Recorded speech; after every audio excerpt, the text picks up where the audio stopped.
Good morning, students. Let's begin our social science class in continuation of NCERT History, chapter The Rise of Nationalism in Europe. Today's contents the making of Germany and Italy. Here we are going to see the unification of Germany and Italy. Background of German unification. We are going to discuss about the condition of Germany before its unification. When we talk about 18th century history of Germany, the country Germany was divided into a number of states. Some of these states were very small while some were quite large.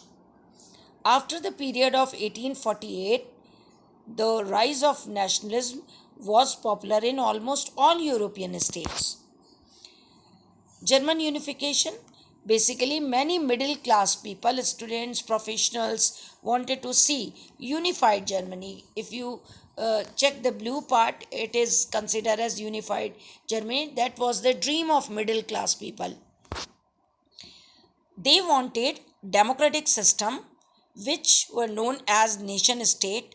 Their demand was social and economic reforms. In Germany, the process of unification was very different. Here, unification did not take place due to nationalism. Now, we are going to see the process of German unification. After 1848, nationalism in Europe moved away from its association with democracy and revolution. As you remember the previous video, after 1848, the Germany, who tried to form the parliament in Frankfurt, crushed by conservatives or autocratic rulers.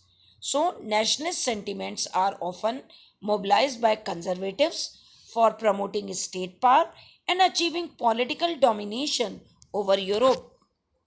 Process of German unification. National feeling were widespread among middle class Germans who in 1848 tried to unite the different regions of the German Confederation into nation state governed by an elected parliament which is known as Frankfurt Parliament. Second, the liberal initiative to national building was, however, repressed by the combined forces of the monarchy and the military supported by large landowners called Junkers of Prussia. Means these all together um, repressed the liberal national movement and they tried to suppress the initiative taken by the 831 representative in Germany. Picture where you can see that there were some leader from land owning community, means landowners of Prussia. They were called Junkers. From then on, Prussia took on the leadership of the movement for national unification. Its chief minister Otto von Bismarck was the architect of this process, carried out with the help of the Prussian army and bureaucracy. Means the Otto von Bismarck, the chief minister of Prussia, tried to unify Germany, and for this he uh, get the all support by the bureaucracy. When we talk about bureaucracy, these are the officials and army people together. He tried to unify Germany. Picture the Prussian leader Otto von Bismarck took the help of army and bureaucracy. 3 wars over 7 years with Austria, Denmark, and France ended in Prussian victory under the leadership of Otto von Bismarck and completed the process of German unification. It is surprising that the German unification happened because of Prussian leaders. In January 1871, the Persian king Caesar William I was proclaimed German emperor in a ceremony held at Versailles.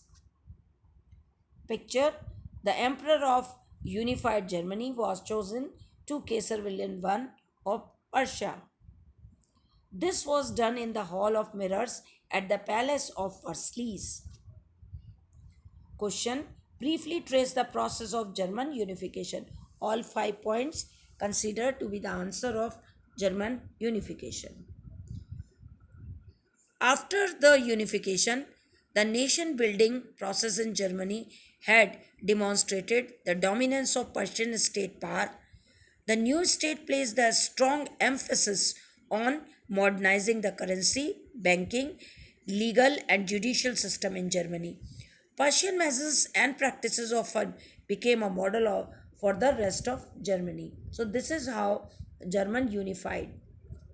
Now, we are going to talk about the unification of Germany. Before we are going to the main topic, we will see Italy before its unification. This is the picture, like you can easily find out in south, the purple color, king of Sicilies, that is ruled by a Spanish ruler, and then in middle, the pink color that represent it was ruled by the popes, and the Lombardy and Parma and these green color, these places ruled by Austria. So, and only the Sardinia and Piedmont, these two places ruled by princely state. So whole Italy governed by different rulers, those who were not actually inhabited of Italian places. So now the first point, Italy before unification. Like Germany, Italy too had a long history of political fragmentation. Italians were scattered over several dynastic states as well as the multinational Habsburg Empire. During the middle of 19th century, Italy was divided into seven states, of which only Sardinia Piedmont was ruled by an Italian princely house. The north was under Austrian Habsburg, the center was ruled by the Pope, and the southern region were under the dominance of the Bourbon King of Spain. Even the Italian language had not acquired one common form, and it still had many regional and local variations. These all points considered to be the answer of describe the position of Italy before its unification. At the same time, there were many revolutionaries and leaders who were growing in number, and these are the leader who wanted Italy to be united, to be one. For example, Giuseppe Mazzini. Now we are going to see the Italy's unification.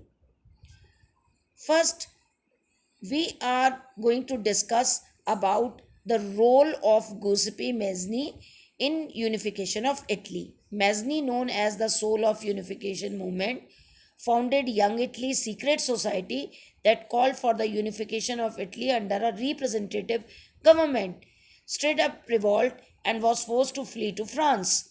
Continued to promote unification through writings. One of the important leaders of this revolution was Mazzini. He was the leader of Young Italy. First heading related to the unification of Italy, role of Giuseppe Mazzini. During 1830s, Giuseppe Mazzini had sought to put together a coherent program for a unitary Italian republic. He formed a secret society, Young Italy, for the unification of Italy. But the failure of revolutionary uprising both in 1831 and 1848 meant that the mantle now fell on Sardinia Piedmont under ruler King Victor Emmanuel II to unify the Italian state through the war. Now, the second person who put lot of effort to unify the Italy, that is Cavour. Role of Chief Minister Cavour. Chief Minister Cavour, who led the movements to unite the region of Italy, he was not like other many wealthy and educated member of Italian elite. He spoke French much better than he did Italian. He was neither a revolutionary nor a democrat, but he took the help of France and succeeded in defeating the Austrian forces in 1859. So, with the help of Chief Minister Cavour, the northern part of Italy, where Austrian forces established their empire, removed by him in 1859 with the help of France. Now, role of Giuseppe Garibaldi, hero of Italian unification. With a lot of armed forces under the great leader Garibaldi, they went south. Now, role of Giuseppe Garibaldi, he is one of the leader to bring Italy under unified composition. What role he played? Apart from regular troops, a large number of armed volunteers under the leadership of Giuseppe Garibaldi joined the fray. In 1860, they marched into South Italy and the Kingdom of Two Sicilies and succeeded in winning the support of local peasants in order to drive out the Spanish ruler. So finally, south part of Italy also removed by the Giuseppe Garibaldi and the peasants, and now it is under the Sardinia Piedmont Victor Emmanuel. These all pictures shows the peasant revolt, those who support Garibaldi. He also considered as the red shirt hero. Now Sardinia Piedmont took over the other region of Italy under Emmanuel Victor II.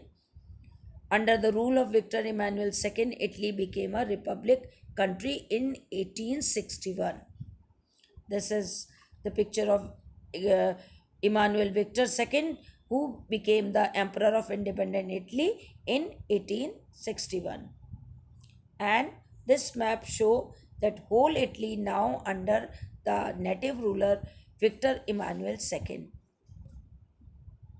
Question related to the topic, briefly trace the process of the unification of Italy, 5 marks. That's all for today. Thank you very much. Have a nice day.